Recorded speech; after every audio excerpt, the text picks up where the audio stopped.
छोड़ो सब इधर। ध्यान दीजिएगा, मगध के बारे में हम लोग थोड़ा बहुत जानकारी प्राप्त करेंगे। इससे पहले हम कॉपी पहन लेंगे। It was the most powerful mahajanapadas due to the flowing factor.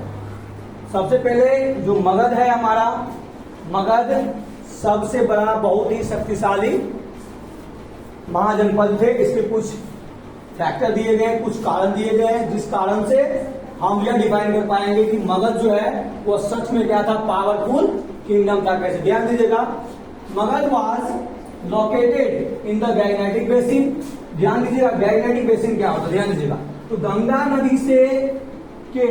नदी के बगल वाले जो भी क्षेत्र होते हैं, गंगा नदी के बगल वाले जो भी क्षेत्र होते हैं और उस क्षेत्र में खेती की जाती है, वहां पे गंगा नदी के पानी का उपयोग खेती करने के लिए किया जाता है। उस क्षेत्र को हम लोग क्या बोलते हैं, गैंगेटिक बेसिन। उसके बाद है which had very fertile soil. अब सिंपल सी बात है, जो भी नदी के अगल बगल का जो क्षेत्र होता है उस क्षेत्र में कभी पानी कमी नहीं होती, वहां के जो एरिया होते हैं वो हमीर होते हैं, जिस कारण से जो ये आपको मगध रीजन्स है, मगध महाजनपद थे, इस जनपद के बगल से गंगा नदी बहती है और इसके कारण यहाँ के जो जितने भी क्षेत्र हैं वह क्षेत्र क्या है, अच्छी तरह से उपजाऊ हैं। उसके बाद हम लोग ध्यान देंगे गुड हार्वेस्ट। यहाँ जो फसल होती है, हार्वेस्टिंग यहाँ का जो फसल होती है क्या होता है, बहुत ही ज्यादा अच्छा होता है।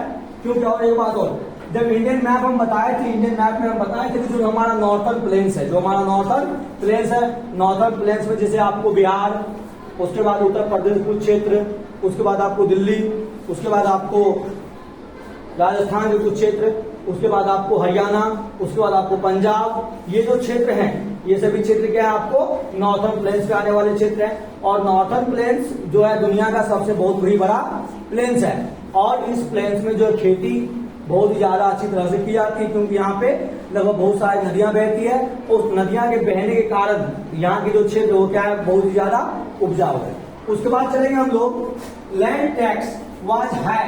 यहाँ पे जो लैंड टैक्सेज है वो हाई था। अब यहाँ पे सिंपल सी बात है कि लैंड टैक्सेज को हाई क्यों किया जाता है, किसी भी देश के लिए, किसी भी राज्य के लिए जिसका लैंड टैक्स होता है वो हाई क्यों किया जाता है। लैंड टैक्स हाई इसलिए किया जाता है क्योंकि लैंड टैक्स अर्थात जमीन से जो कर वसूलेंगे, राजाओं द्वारा जो जमीन से कर वसूला जाता था, उस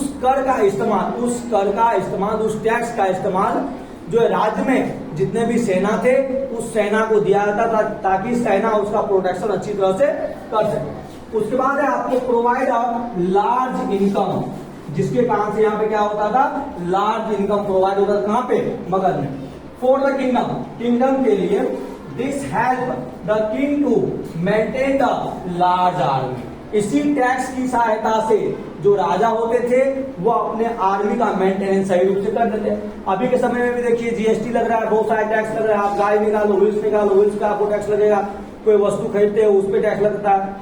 बता रहे आप लोगों को, लिपस्टिक खरीदने पे 28% जीएसटी लगता है। पेट्रोलियम खरीदने पे, पेट्रोलियम में कोई भी चीज लीजिए 28% जीएसटी लगता है। आप कहाँ पे पेन है उस पर टैक्स लगता है, आप कपड़ा पहने उस पर टैक्स लगता है। वो सभी टैक्सेस गवर्नमेंट के पास जाता है। गवर्नमेंट हमारे जितने भी सुविधाएं हमें प्रोवाइड किया उस सुविधा को मेंटेन करता है कौन, गवर्नमेंट। अब इसके बाद है आपको ध्यान दीजिएगा, अब हम कुछ रूलिंग पार्टी के बारे में बताएंगे। तो Magadh was ruled by very powerful Kings. Magadh में बहुत सारे ऐसे पावरफुल राजाओं के द्वारा मगध को कंट्रोल किया गया, यहाँ पे रूल किया है। तो सबसे पहला रूल है आपको किसने किया था, बिंबिसार, हाइयर डायनेस्टी इसके नाम से चलता है। तो ये जो बिंबिसार है ये आपको first ruler of Magadha Mahajanapada, Magadha Mahajanapada का जो सबसे पहला रूलर थे और बहुत ही पावरफुल और शक्तिशाली रूलर थे, कौन था, बिंबिसार। ध्यान दीजिएगा, तो बिंबिसार के बारे में हम आपको बताए थे। बिंबिसार का जो बेटा था अजातशत्रु, इसके द्वारा बिंबिसार की मृत्यु हो गई, क्योंकि इन्होंने बोला था कि आप जो है राजगद्दी मुझे दे दीजिए, आप राजगद्दी मुझे दे दीजिए। और बार बार उसके कहने पर भी वो राजगद्दी उसे नहीं दिया जा रहा था, जिस कारण से एक समय ऐसा आया अजातशत्रु ने अपने पिता को बंदी बना लिया और मगध के सिंहासन पर, द थ्रोन ऑफ मगध के सिंहासन पर ये क्या हो गए, बैठ गए। उसके बाद है आपको अजातशत्रु, जो आपको बिंबिसार का क्या था, पुत्र था। और ध्यान दिए इतिहास में इसका नाम कभी नहीं भूला जा सकता है अजातशत्रु का, क्योंकि अजातशत्रु ही एक ऐसा पुत्र था जिन्होंने राजगद्दी के लिए अपने पिता तक को बंदी बना दिया, मार दिया उसको। उसके बाद है एंड महापदानंद। ध्यान दीजिएगा, महापदानंद ये जो है आपको नाई डायनेस्टी से बिलोंग्स करता है। नन